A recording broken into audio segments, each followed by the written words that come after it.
And welcome to Breaking Bet, the first episode of the new season. It's year 2 with my guy, Matt Grissom.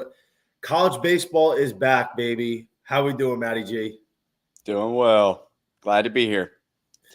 I mean, listen, everybody's so excited about, the Super Bowl, NFL, and, rightfully so. I get it, right? I'm a huge NFL guy, but over the last few years, I've just really developed into more of a college baseball guy first, just because – I've fallen in love with the game, Matt, and this is really the best time of the year because, while the sports books are focused on football, they're focused on the Super Bowl, setting lines and everything.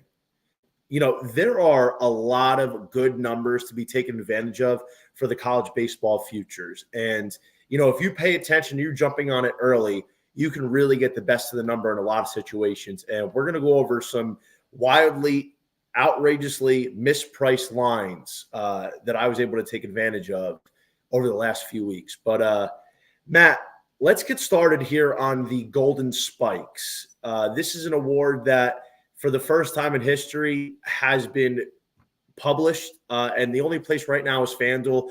I actually requested DraftKings to put up Golden Spikes and put up conference and player props and all that stuff. So right now, what you're seeing is current on FanDuel. Who's your bet for the Golden Spikes this year, Matt?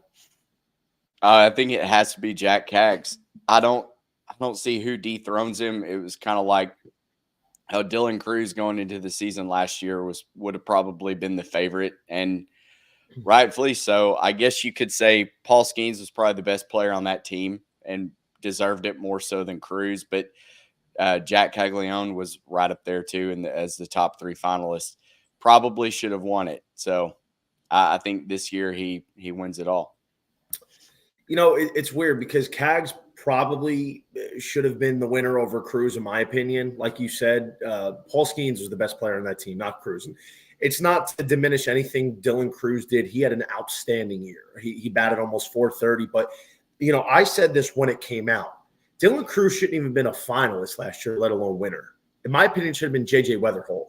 Weatherholt, in most of his stats across the board, were better than Cruz, and he played in less games because of the team's success. LSU went farther, obviously. J.J. Weatherholt led the country with a 449 batting average, and he stole 36 bases, and he hit almost 20 home runs. Absolutely outrageous stuff. And, I put out 3 plays right when it first dropped, and Caggs was number 1 at 5-1, and that was a unit and a half on mine. I had Weatherholt at 750, and then I had Vance Honeycutt at 15-1. Now, I think, Jack Caggs, and now the price at plus 320. I mean, it's not that great when you consider how many awesome players there are in college baseball. For my money, I think Vance Honeycutt is probably the best bang for your buck. That's going to be pretty much North Carolina's entire team. So not a bad bet. I mean, ACC has pretty solid pitching staff, so we'll see how he hits the ball. Looking down the board, though, I feel like you're right. I mean, Mike Sirota, 30-1 is kind of tempting. Charlie Condon, 25-1. Ethan Petrie, another 25-1 SEC freshman. It's just so hard to hit in the SEC anyways, especially with the elite pitching that they're going to see. Maybe have a sophomore slump, so maybe throw out Condon and Petrie there. But, yeah, I mean, I like where your head's at. I do think Caglione is just head and shoulders above everybody else, with J.J. Weatherholt being your shortest shot at second, followed by Nick Kurtz. I don't know. Kurtz is going to have to do a lot. He had 24 home runs last year. Mm-hmm. He's going to be that entire offense, I feel like, outside of Seaver King for Wake Forest. So, yeah, I think it's Caggs or pass for me right now, even though plus 320 isn't sexy. I feel like that's the best bet on the board. One of the issues is FanDuel is limiting you. And like I said, I got 5-1, unit and a half if you put in multiple entries on it. So just before anybody, is really making their decisions on who they want to bet, there's a few things I had to do some research on, and I feel like it's worth sharing. So personally, I would stay away from pitcher-only guys. The reason is, since 2010, only 2 guys that were pitcher-onlys have won the Golden Spikes. One was Trevor Bauer, and then your guy, Kevin Kopps, in 2021. Paul Skeens had one of the best, if not the best, college pitching season of all time, and he didn't even win. The only guy I would give a shot to because of his odds is Tyson Neighbors of Kansas State, the probably best closer in the country. He's at 75-1. And the only reason, Matt, that I would give a sprinkle to him is because I believe if he can replicate the Kevin Kopps type of season, have a ridiculous strikeout to walk rate, a ridiculous K-9 rate, microscopic ERA, rack up enough saves. Kansas State, I think, is going to be a team that goes very far this year. He's the only guy I would give any type of consideration. And you're hearing people like, what about Hagen Smith? What about Chase Burns and Brody Breck and Trey Savage? Like, they're great pitchers, but that's why they have a National Pitcher of the Year award. It's like in the MLB, a Cy Young winner winning the MVP. It's happened before, but it doesn't often happen. Yeah, I agree. And then another note is non-power fives are tough to win. So as much as we love mid-major guys, it's very difficult. Since 2011, only 2 guys have won the award in mid-majors. That was Chris Bryant, one of them, and then Kyle Mercer in 2016 out of Mercer. And then, typically you got to get a guy that's going to be on a team that at least makes it to the College World Series, or I'm sorry, the college tournament. Very difficult for a team that's not a winning team. And then the last one I've noticed, since 2000, only 2 guys have won the award that were not heading into the draft that year. One of them was Andrew Vaughn. So it's a very strict criteria. When you narrow down everything I just said, eliminate pitcher onlys, eliminate mid-major guys and go towards Power 5. Got to have a guy that dominates statistically, in a Power 5 conference. You got to be somebody that's probably going to be making the field of 64, and you got to be a guy that's typically a draft-eligible player heading into this year. And I took a sprinkle, Matt, on Jace Lavalette the other day at 75-1, and only because the price was way too long. It's since moved to 50-1. I maxed out a $50 bet because I couldn't put any more. To me, Lavalette is a guy, if we're going to see an underclassman win it, he's definitely got a shot. He came on the scene last year. He hit 20 home runs. He's a guy that if he puts it together this year, he gets himself in that 320 average territory, 330. He goes 25-25 with steals, home runs. A&M's going to be a team that we're probably going to be playing in June. Just because of the price, I felt like it was a good shot for me to take, knowing that there's a good chance he won't win. But even though it's rare, it does happen. I think if there's a guy based on the number still at 50-1, I feel like Lavalette is a good play, especially when you're looking at somebody like Ethan Petrie, who's kind of in the same mold as Lavalette, and he's half the price. Yeah. Like I said earlier, though, it's tough to back just a decent guy in the SEC. The pitching's too elite. I mean, to do what Dylan Cruz did, and I think that plays a lot into why he won last year. That's tough to do in the SEC, and Dylan Cruz did it week in and week out. I mean, listen, you're not wrong. You look at a guy like Weather Holt; he wasn't even a finalist. It's a difficult award, but we're looking for value here, and I think Cag's 320 is a little short. The 5-1, and it got all the way up to 6.5-1 at one point early in the week. But I'm not sure. And hopefully I'm wrong, but I'm not sure how long this market's going to be up. What I worry about is the fact that what happens when the first game kicks off Friday, February 16th? Do the markets completely shut down for the whole season?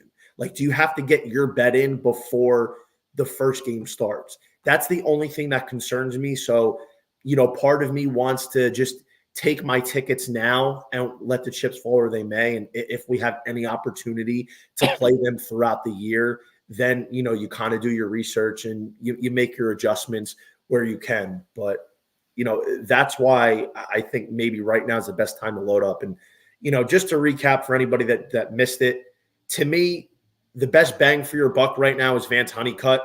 I think he profiles, like, I would comp him as the next Trey Turner. He had a down sophomore year after an unbelievable freshman start. He's the guy that could push a 30-30 season in college, which is ridiculous. If he bats over 300, he's a gold glove outfielder. He robs more home runs than Andrew Jones. and he's going to be the entire team for UNC. So I would look seriously at him at 15-1, Matty G. Sounds good. All right. Golden Spikes to Power 5 conference winners, Matt. For NCAA insiders, the preseason packet that we gave out all of our winners. And, I know you just did a show with our boy Quentin. But for the breaking bet, for anybody that wasn't tuning in, let's dive in real quick to the SEC to start it off. And you have Arkansas and Florida as the two favorites. Are you buying your Razorbacks to win the conference? I am. I think the pitching staff is going to be better than what Florida is. Florida is definitely better at hitting, but I think at the end of the day, you've got to rely on one thing. These two teams split at 20-10 in conference play last year to win the regular season. I feel like they're going to be neck and neck, but I also think Florida is going to be more susceptible given their schedule to drop a series, whereas I think Arkansas should win every series they play in. So Bet Rivers, who's been phenomenal with putting out all these unique markets that we've never seen before, conference winners, they have done something very specific this year. They're putting out regular season conference win totals. So far, it's only the SEC teams. And Arkansas and Florida lead the way at 20.5. And as you just mentioned, Arkansas went 20-10 in conference play last year. And, it's an interesting market. And I personally think they can go over maybe by the skin of their teeth. Arkansas was a team that, on the NCAA Insider preseason packet that I gave out at 5.5-1 to win it all. I believe they're going to win the regular season conference. And, Florida, I think is going to be good this year, but I think because of the, questions about their pitching, I know Cade Fisher is supposed to be really good, but can he be a Friday night SEC guy? Liam Peterson's a talented freshman. Is Caglione going to, step up like he's supposed to? And he's had a good fall. There's reports of him coming out at 102 with the fastball, changes slot a little bit on the delivery. But personally, bro, like Arkansas is my team that I would take. But if I'm looking at a different team, the second one that I gave out was Tennessee at 8-1, down to 7.5. I feel like the Volunteers this year, I think they can run with anybody in the conference because their offense got significantly better from last year. They added Billy Amick and Cannon Peebles in the transfer portal. And pitching-wise, they lost Dolly. They lost Andrew Lindsay. They lost Chase Burns. But, they got a lot of transfers coming in from different schools. And the one question is, can Drew Beam, who's been one of, if not the best Sunday guy for the last 2 seasons, Matt, can he slide in and become that Friday night guy? And if the answer is yes, and the rest of the pitching falls into place, I think Tennessee is going to be a team that gives everybody a run for their money. And I think they're a solid bet to win the SEC at their price. I think they could. I definitely think they could. Drew Beam did some really good things last year. I think Vaughn is going to be there too. Look, it's all going to come down to their offense once again. I mean, they had the pitching staff last year that kind of was so-so. This year, their strength is going to be their hitting, and we'll see if it stands the test of time.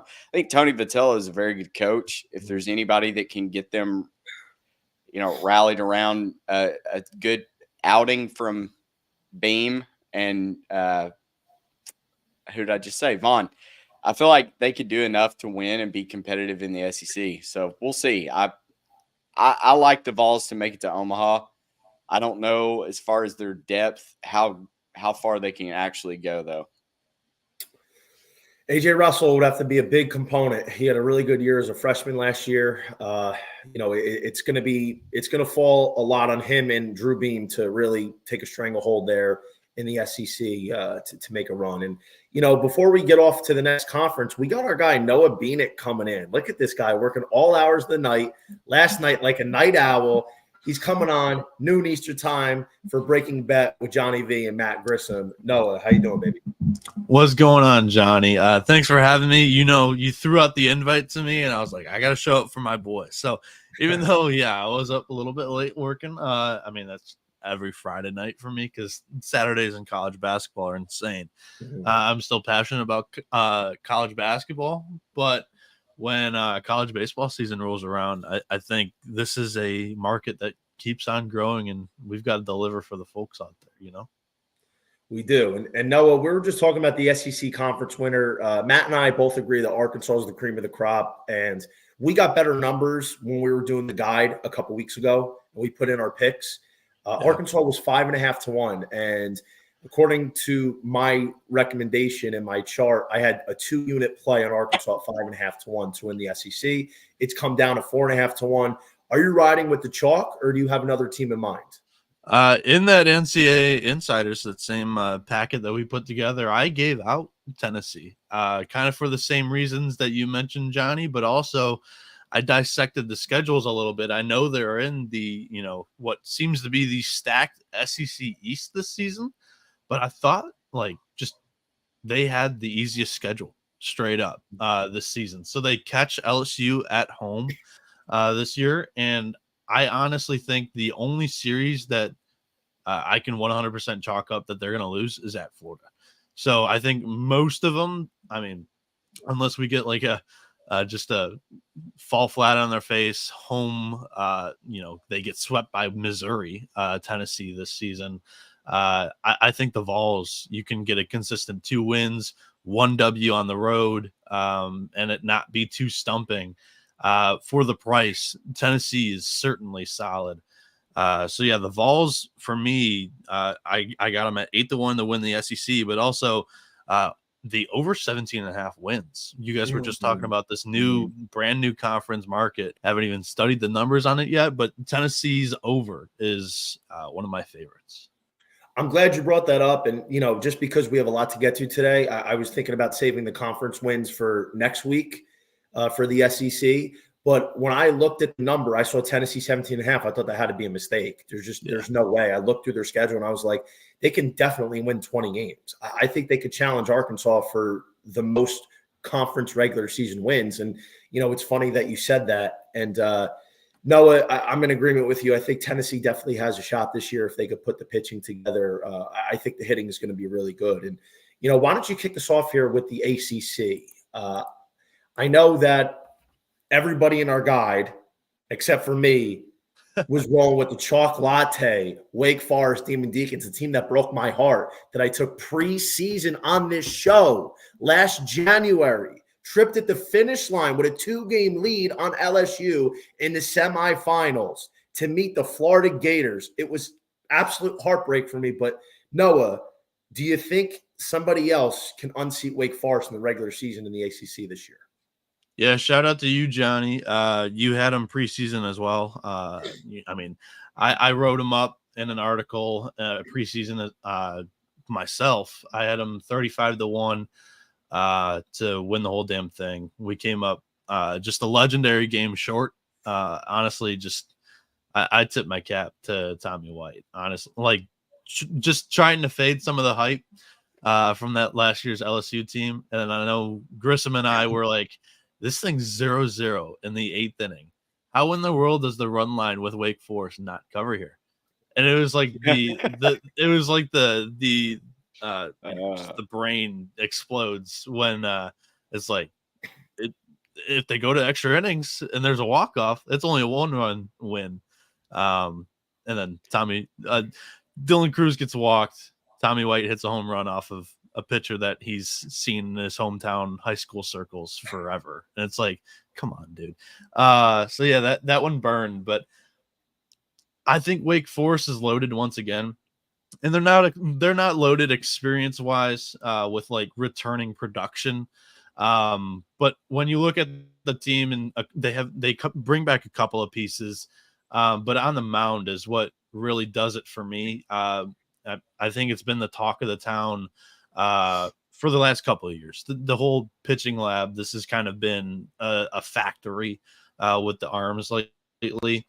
And this rotation is something to behold. I mean, they have Josh Hartle coming back. He's earning the Friday night role just by the fact that he is coming back. But they also added Chase Burns from Tennessee in the transfer portal.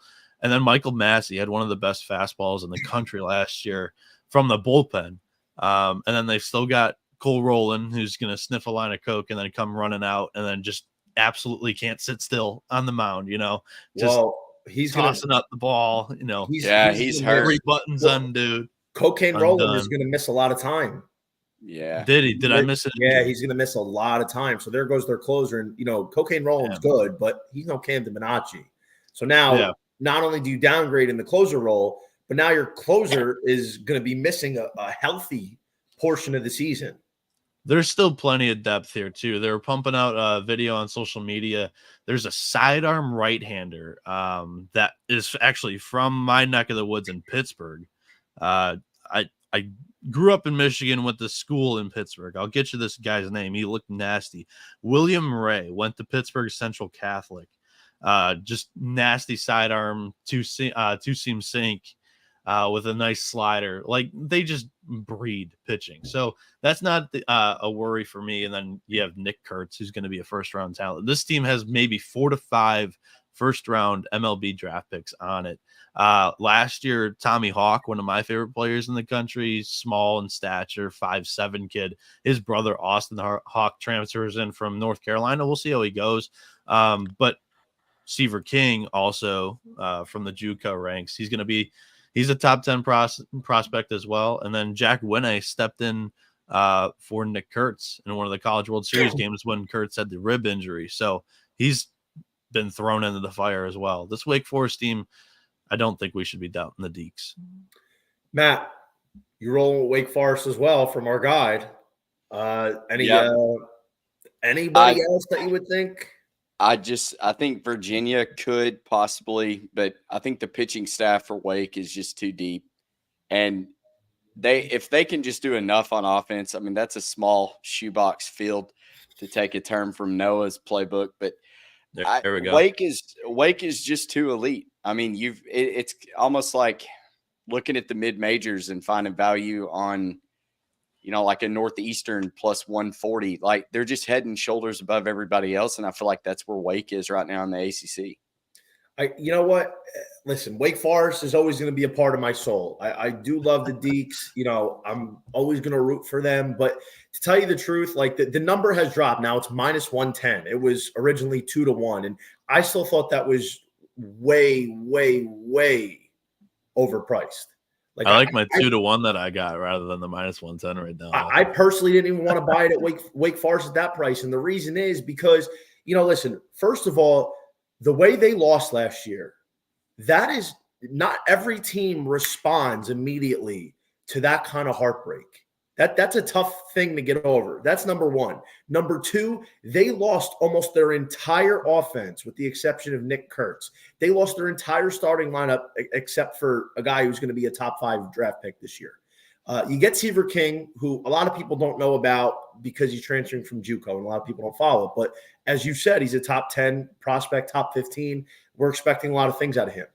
Right now, it's only those 2 guys in the offense that we can really probably count on, and then we got to see who shows up throughout the year. The pitching is probably the best in the country in terms of the starting rotation. That's, we're not going to debate that. Josh Hartle has earned the right to be the Friday night guy.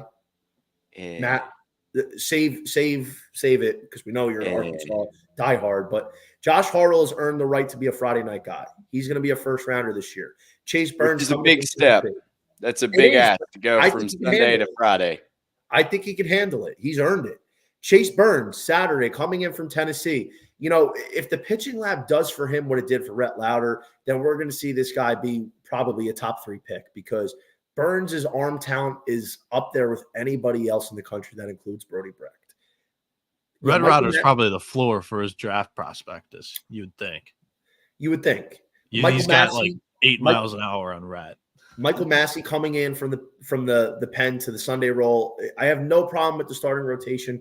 Burns, I do want to see, fix the problems from last year. I think it will happen. But the bullpen, like we talked about, losing the closer, Cam Dominacci was a top 3 arm last year in the closer role. And then you go to Rowland, who's good, not great, and then he's hurt. And, I don't know if I buy Wake Forest to repeat as the regular season champion. I think they'll host. I think they're going to be a good team. But for my money, there's better picks. I had Virginia at 5.5. Virginia is a very well-coached team. They got some stars returning. You're getting a way better number on a team that I think can take down Wake Forest. And then, Duke is an interesting team that I would look at. They got a really good two-way player coming in, freshman Kyle Johnson. They're always able to pitch. They got Santucci coming back. And then my sleeper team here, guys, is Florida State. Second year under Link Jarrett, you're getting a bundle on them at 16-1. They have a lot of talent. They have Cam Smith. They have Jaime Ferrer. They got Yoel Tejada in the transfer portal from Florida. Like, there's a lot of power on this Florida State team. And, if they can put it together on the mound, I think they're going to challenge a lot of people in this conference. And that's why I think the Seminoles at a small little, sprinkle is worth it for them to win the conference because – they're going to be able to compete here.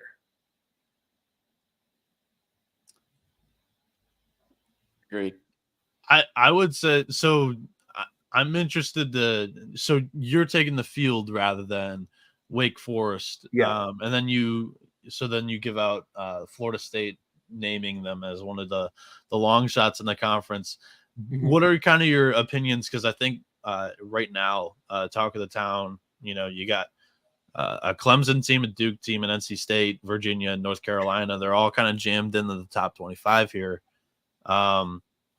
What's your opinions on some of the other shorter shots in the ACC? Do you have – because one of my favorite actually like national champion straight shots is Clemson.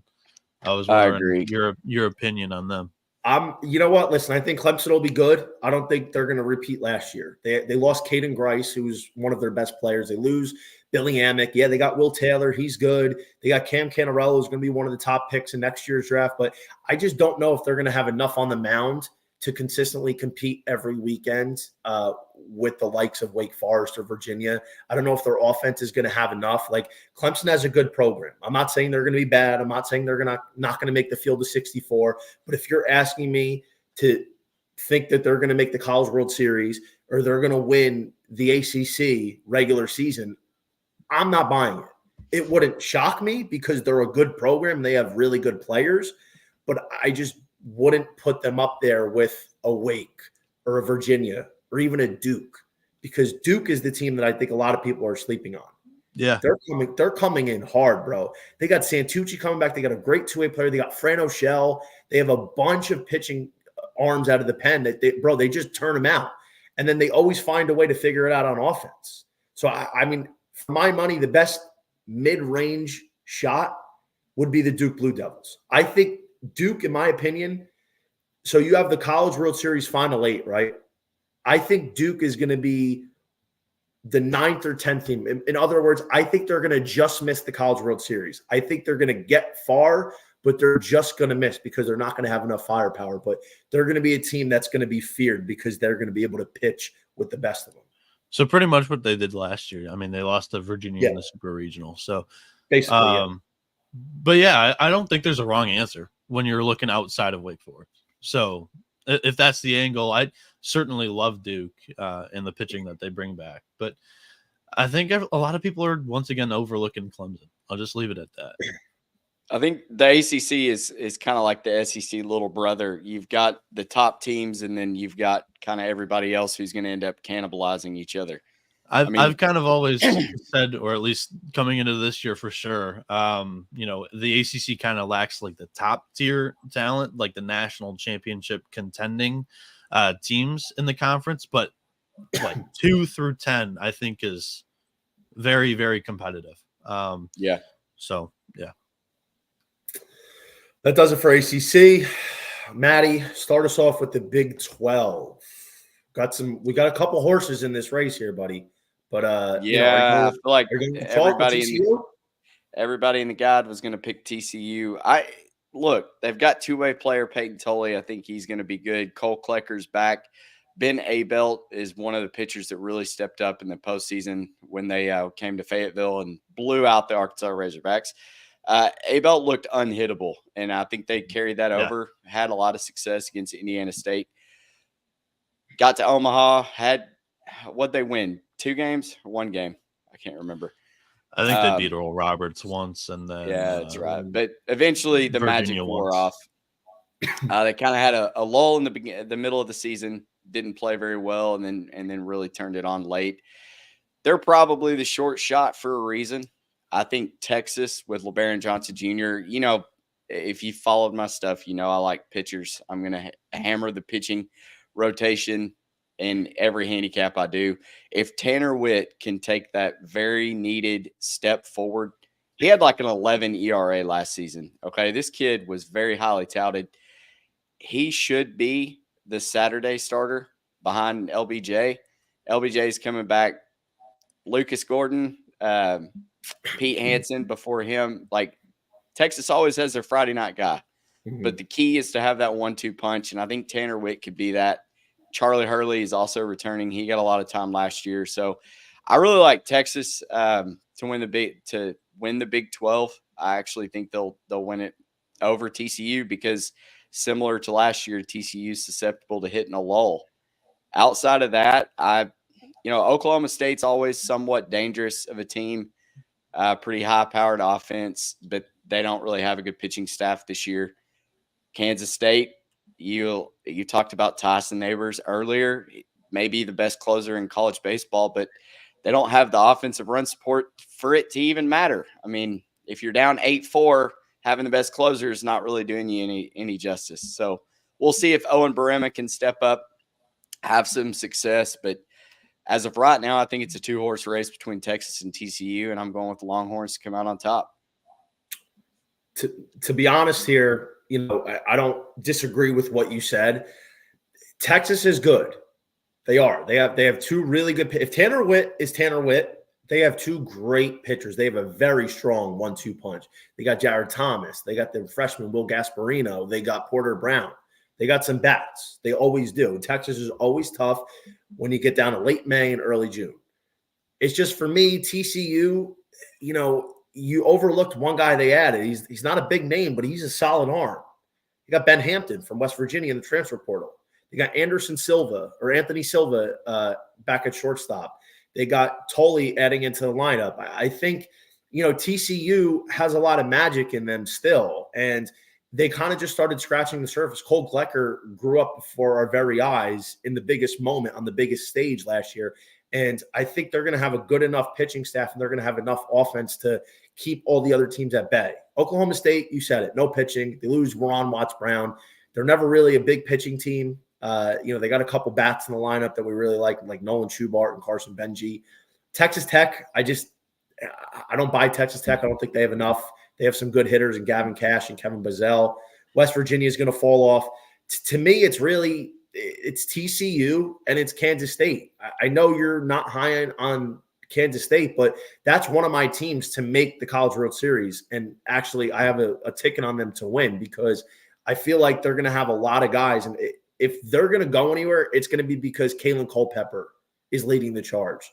That's a talented young player. And I think they're going to be able to find a way because this is a team that really, struggled to find their bearings early last year. And they just missed the tournament. They just missed it. They got snubbed by the committee. And I think they're going to return with a fire this year. And, Kansas State is a team that is starting to draw a little bit more eyeballs over the last week and a half or so. And I think it's rightfully so, man. I think Kansas State's going to go far this year. And I think they're going to have a shot to win the regular season Big 12. So for 7-1, it's not a bad price. But to be honest, I'm going to drink the Kool-Aid on TCU. What about you, Noah? Yeah, I'm also going to do the same thing. I'm going to take the chalk with TCU. Grissom kind of hit on it a little bit. He said that this team can go into a lull like they did last year before they got hot, just before the tournament. The reason why that could be the case is because they're still super young. But a lot of this team from the College World Series returns. You got the catcher, Carson Bowen, was a freshman last year. Now he's a sophomore. Their shortstop, Anthony Silva, like you mentioned, Johnny, he was a freshman last year. And also their DH, Curtis Byrne, who didn't really start too many games until when they really got hot and they figured out, okay, this is the guy that we need to roll with our DH. He's going to be back as the first baseman. They bring in Peyton Chatagnier from the transfer portal. We'll see how that experiment goes. But Cole Klecker, their SP1. He was a freshman last year. Like you mentioned, Peyton Tully comes in. He'll probably be like your Caden Grices, your Jack Cagliones of the world for this team. He'll start on Sundays, hit some bombs in between. The Ben Hampton and Ben Abel, they're both these, I don't know if experienced for Ben Abel's case, but definitely for Ben Hampton's case. He's a very experienced Big 12 arm. It's going to come in handy for these Horned Frogs. But one of these funky lefties are going to make their way into the starting rotation, and it's going to be very interesting, especially if it's Abel's case, because his delivery is so wicked, and it's a crossfire lefty. He comes just whipping across his body. And last year, I think he gave up 3 runs in like his last 25 appearances total. So yes, I'm very high once again on TCU. That was another one of my. Johnny talks about Wake Forest. I think one of my favorite calls last year was jumping in on TCU just before the NCAA tournament and just falling flat. I mean, I think TCU had a lot of maturity. They grew up a lot over the last month of the season last year. I think that's going to carry in, as Noah was saying. They have a lot of guys coming back. They were young last year. Now they're a season older. And to be honest, I think if their offense is even solid, if their offense is average, even slightly above average, I think their pitching is deep enough that it's going to be able to carry them. Like TCU to me is a team that can win 46, 47 games throughout the entire season when you include postseason. I think they're going to be that good. Matt, kick us off here for the Big Ten. Not much to do here. It's really between 2 teams, but are you feeling Iowa or are you feeling Indiana?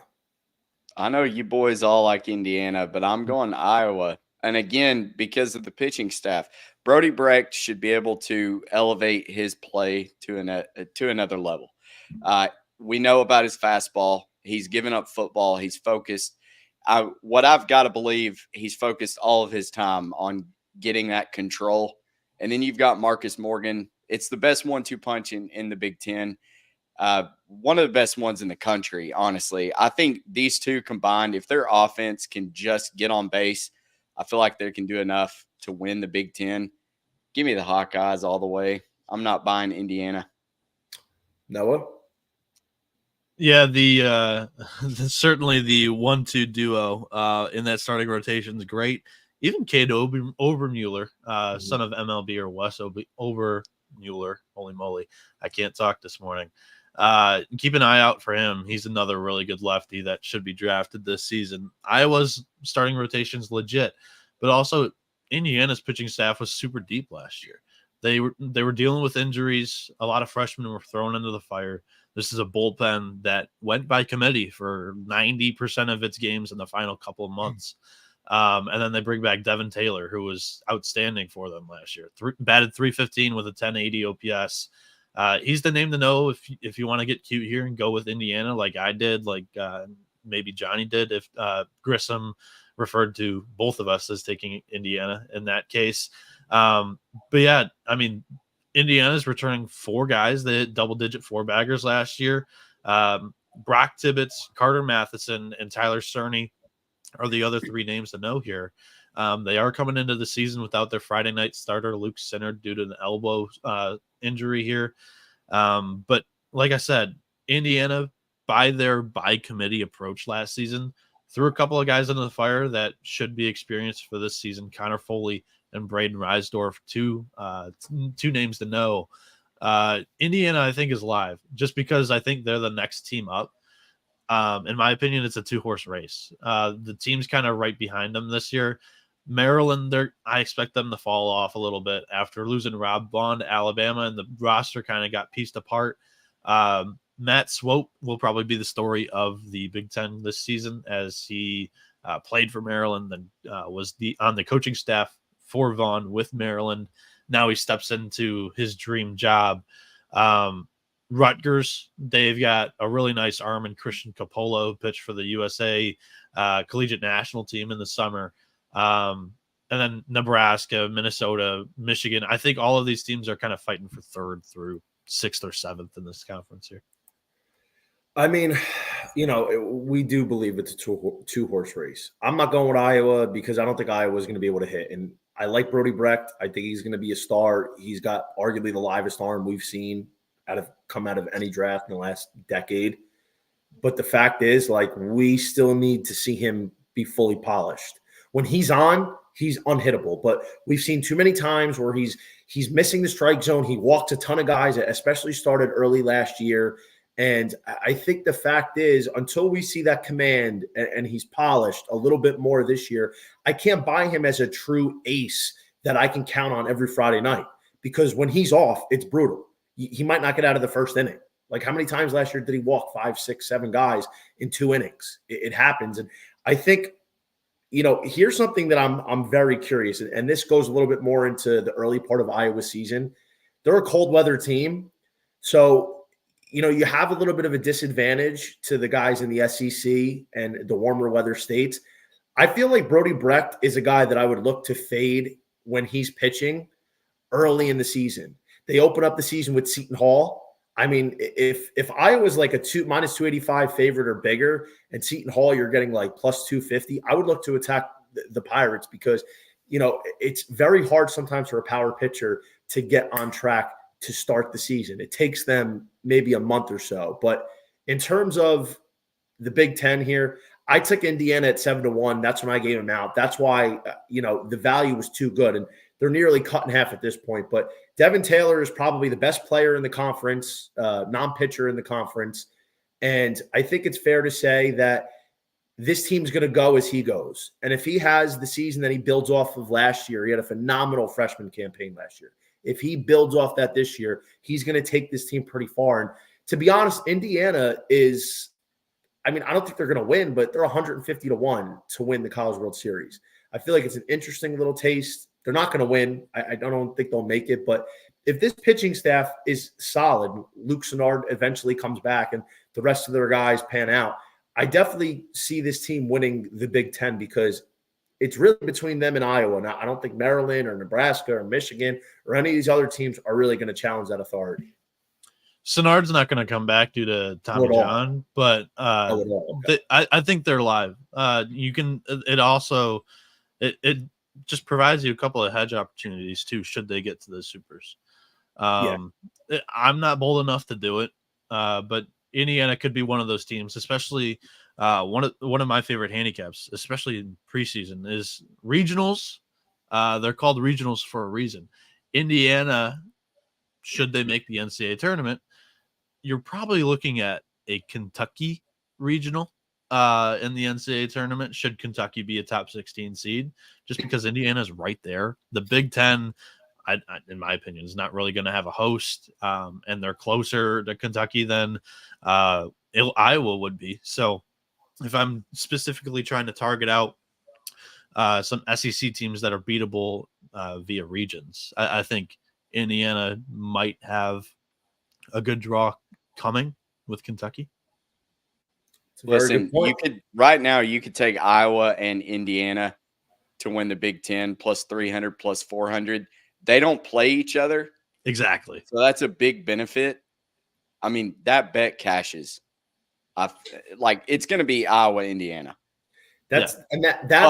Johnny, hats off to Johnny for telling America to fade Paul Skeens the first week of baseball. Hey, yeah, just I'll say this: Paul Skeens was not Paul Skeens coming into the preseason. He was not. You want to know who was Paul Skeens? It was Chase Dolander, his boy, Dolly. I can't say it, but yeah, absolutely. I feel like this year, that's my boy. Dolly's going to be a superstar. This year's Paul Skeens is Hagen Smith and Brody Brecht. No, Hagen Smith's already on the scene. He's already broken. Well, true. He's not a Paul Skeens. Yeah, I mean, it's not, and you have to understand something. It's not a bad idea to fade a very hyped pitcher coming in to the SEC in his first couple starts when, what you saw, the last thing you saw was 2022 regionals against Texas where he got roughed up. That guy added 7 miles an hour on his fastball. That's unheard of. You don't hear MLB pitchers doing that. That's why I thought something was afoot. And that's more than Wes Johnson leaving the Minnesota Twins pitching job to come to LSU. So, to me, that's why you would do something like that. And then obviously you saw him just blow people away, and there you go. But Matt, I do want to point out that's a great, great betting note. Whether you like Iowa or Indiana, Thank you. That's fine. take them both. So whatever your unit is, you think there's probably an 85 to 90% chance one of those two teams wins the Big Ten. So Overdo it. Bet more than your standard unit. Bet irresponsibly. You're gonna come out ahead. You're gonna come out ahead either way. So of the teams that I mentioned, if you want to rewind it a couple of minutes, there's a couple of dark horses that have shots in the dark. If there's one team to fuck it up, it would probably be Rutgers and Nebraska. Noah, I'm keeping a clean program here. Noah, I'm keeping a clean program here. Thank you. You had me and Noah on. You weren't keeping it clean. Yeah. All right. Rutgers and Nebraska's firepower let it off. Jimmy Moneyline said USC, Iowa, Oregon State, TCU outrights, College World Series. It's all futures that will cash. It's all chalk besides USC, guys. We figured it out. All right, morons. We got to get moving here. We got a lot more to do. All right. Pac-12 winner. I'm going to kick this one off. I took Oregon State at 175, 2-unit play. They're down to 115. I think realistically, the Beavers are loaded this year. They're going to be one of my final 8 teams. They're going to make the College World Series. They have a lot of firepower. I think Stanford, they're going to take a dip. They lost a lot of guys. They still have some talent, don't get me wrong. And Stanford's always tough, especially in the Pac-12. But I don't really see anybody else. USC was a team that I'm taking a sprinkle on just because they have some talent. They have Caden Aoki coming back, who's their Friday night guy. They have a really talented sophomore or junior. I lost track. Austin Over. Do you know how many triples this guy had? Yeah, he led the country. He had 14 triples last year. Austin Over, the best player for USC. Matt, is it Oregon State or the field? I bet Oregon. I like their pitching staff. I really love USC's pitching staff. I don't love the fact that they're going to have to drive an hour to Irvine Great Ballpark or whatever the hell it is to play their home games and to practice. That's why this price is so low. Yeah.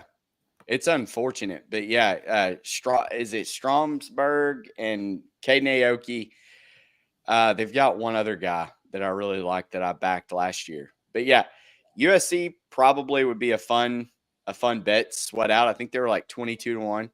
But Eric Hammond. It's probably going to be Oregon State. I mean, they're like the Wake Forest of the Pac-12. They're just head and shoulders above everybody else. No, but I bet Oregon because their pitching staff. They lost Jay Stoffel, but they've got like Logan Mercado, a couple other guys. They don't have to do a whole lot. They're in the Pac-12. The bats aren't great. I can't get behind Oregon. I can't. Pitchers can be. Well, look at Oregon State last year. They, up until they ran into LSU in that regional, they did good, and all their pitchers were like mid-5 guys. Yeah, but Oregon State could hit. Oregon State's got bats. Yeah. Noah, before you get out of here, give us your Pac-12 because we gotta keep this thing under an hour. All right, I'll just give you. I think USC is a sprinkle to get to Omaha.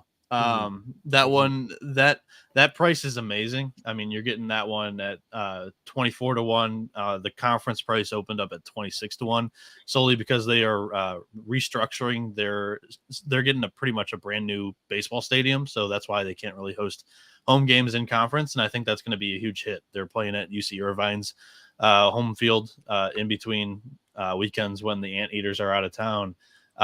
So yeah, USC would be like my get cute with it dark horse in the Pac-12, but like Johnny mentioned, it's Oregon State for me, the Beavers, and plus you got the story write it out in the final season that they're a power conference team with the Pac-12 before they go and do some independent scheduling.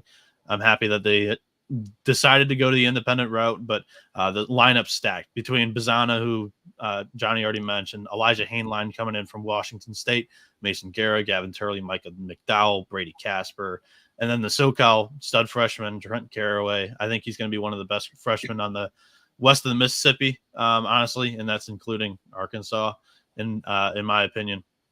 That's not a diss to Matt's Arkansas. I'm just saying I think Caraway's the real deal. None taken. Yeah, I think it's a top 5 lineup in the country. They lack a little bit of the top tier starting pitching talent, but there's plenty of depth in the bullpen as well. So yeah, Oregon State's my team in the Pac-12. Yeah, and that'll do it for me. Noah, we appreciate you coming on. Obviously, thanks for having me, you're Johnny. on pretty soon, and we'll talk to you later, buddy. Appreciate it. I can't believe Noah's leaving before he gets to talk about Hagen Smith. Oh, we can't get him down that rabbit hole. He stole him in the college baseball draft. We did have a good one, and that will be out soon as Noah puts up the graphics. Johnny the college baseball experience. We'll have that episode out. Noah, we thank you, buddy, and we'll see you soon. See ya. All right, so that does it for the conference winners. Now let's get down to the College World Series in the last 9 minutes that we have left. Matt, we know you love Arkansas. I love Arkansas. Those are both of our teams to win it. Like if we had one team to pick to win the College World Series, it's Arkansas. But who else do you like outside of them? Okay. Now, this is all hypothetical because we don't know how the super regionals are going to shake out. Right. But if you made me draft 8 teams to make the College World Series, I'm going Wake, Florida, Arkansas. All chalk there at the top, okay? I think LSU, TCU both run the risk of missing, but I don't think both of them do. So give me TCU over LSU. I think LSU loses. Okay. Vanderbilt, I'm not sold on their offense. They're not very good. Oregon State, not sold on their pitching staff. They're not very good. A&M could be a dark horse, but I think they're overhyped. You've got to pick one of the two between A&M, Tennessee. So give me Tennessee. Mm-hmm. I think they could win it and get to the College World Series. We're at 5, okay? We're through 10 teams. Clemson, Eric Bakich has done such a good job. But like you alluded to earlier, I think the loss of Caden Grice and a couple other guys is going to be too much to overcome. I don't know if Clemson gets there. ECU, Trey Savage, very good. Don't know if they've got the offense to do it. So I'm going to skip on down. Duke, NC State, Virginia. I think one of those 3 have to make it. So I'm going Virginia. And now we have 2 spots left. And drum roll, I'm going with 2 mid-majors because, yes, I think 2 mid-majors make it. I think it is going to be the Bombs of Coastal Carolina in their head coach's last season because he is stepping away. He's going to take that team to Omaha and ride off into the sunset. And then, lastly, I'm going with – I want to say Northeastern, personally. I want to say Northeastern. I honestly think it's going to be UC Santa Barbara, but because I know you're going to pick Northeastern, I'm going UCSB. I think the pitching staff with Matt Ager and Mike Gutierrez, I think they're just too good. I could see the Gauchos making it to Omaha. There's your final 8. Okay. Well, you know what? Sorry, I saved Northeastern for you. I appreciate it. Okay, so obviously Arkansas is my team. I have 3 teams that I really like to win it. My 3 favorites. Arkansas, that's going to be a multi-unit play. I believe Arkansas is going to win. TCU and Tennessee. Those are my other 2. My College World Series, my final 8. This is the interesting part. I got Arkansas, Tennessee, TCU, Oregon State, LSU, Kansas State, Northeastern, and Coastal. 2 mid-majors. I believe there's going to be a lot of parity in the country this year. In my opinion, I think between the top 3, LSU, Wake, Florida, 2 of them don't make it. I don't think Wake makes it again, and I don't think Florida makes it again. I think there's some holes in those lineups. You said who? Wake, Florida, and who? LSU. 2 of those don't make it. I think Florida and Wake don't make it. I think LSU will because LSU still got a lot of pitching, even though it's young, and they still have a pretty solid lineup. And they have a championship pedigree. And I know it's hard to get back. I'm not saying they win it. Even getting hard to get back, I get it. But that would be my pick. Because if you look at all 3 of those teams, LSU is the most polished out of all 3. I have a lot of questions about Florida's pitching. They lose Wyatt Langford. You cannot replace Wyatt Langford. Even though Colby Shelton is a very good get from Alabama in the portal, that is a big, big loss. You can't replace Dylan Cruz. You can't I get replace it. Paul Skeens. I get it. You can't. But you know what? They have more talent top to bottom, I believe, than the Florida Gators do. And they definitely have better offenses than Wake Forest is going to. Coastal Carolina, same reason you said. Gary Gilmore, even though they lost Nick Lucky and Peyton Eales, they still have Derek Bender and Caden Bonine with some other guys. The pitching is going to be the big key. Can they improve from last year? That's the big if. I think they can. I think they've got arms. I think so too. Kansas State, I'm high on. I think they're going to be a sleeper this year. And then let's talk about Northeastern, shall we? Northeastern, so I was in Las Vegas wild card weekend, and I was trying to see who had some odds, like for college baseball World Series. And I was at Caesar Sportsbook, and I was like, all right, let me take a shot, see if they have it. Walk up to them, scrolling through some odds. I noticed they have Northeastern at 2,500 to 1. That's plus 250,000. I said, are you kidding me? This team is returning most of their starters from last year. They have a blue chip top 10 prospect in Mike Sirota. They have good pitching that's returning. How is this team this overpriced? And this goes back to my fact that these books are focused on football. They're focused on the playoffs. And, let's call it what it is. Caesars isn't a sharp sports book when it comes to college baseball. So I had to hit it. So now I'm on them at 2,500 to 1, Matt. And I think this is a team that we're going to see make a lot of noise. They have pitching, they have hitting. The biggest question is, can their bullpen be even competent? And if the answer is yes, we're going to see Northeastern make a run and look like Oral Roberts last year. I said it. There's a lot of parity in this sport this year. And that's why I think two mid-majors will make it, in addition to a sleeper of Kansas State. The rest of them are going to be more along the lines of favorites. Look out for parity in 2024. I like it. I agree. I think from like 4 to 12 is a lot of parity. But at the end of the day, I think the chalk is gonna get there. Matt, I mentioned Duke and ECU, teams I like this year, but I don't think they have enough. I have them as just missing the College World Series. The other team that I have some real equity in, I don't think they're going to make it, but I was on them last year, and I think I was a year too early. That's Mississippi State. I think Mississippi State is going to take the step this year. Second year, Gerangelo Sencha, the switch pitcher, 96 is a righty, 94 is a lefty. They lost a couple pieces, mainly Colton Ledbetter, but they got Dakota Jordan, first rounder. They got Hunter Hines. They got Dylan Cupp, freshman, coming in. They have some real pitching prospects, Cam Schulke, Braden Holcomb. They have a lot of firepower. If it pans out, they're going to be very, very dangerous. And I think Mississippi State, I got them at 175 to 1, and I hit them again at 150 to 1. That's a team I think is going to be in the super regionals, depending on who they get. And it always comes down to matchups. That just, you could pick a team you like, but it's always going to come down to matchups, Matt. I think Mississippi State is going to be very good this year. I was a year early on them last year, and I think this year they're going to be a team to be. I think you enjoy burning money. I think that is Mississippi State. Okay. I mean, I don't know. Well, I said it. I didn't say they make the College World Series. Offense, pitching they staff, got offense. Boo. Nasty. Yeah, well, if the pitching staff pans out, my friend.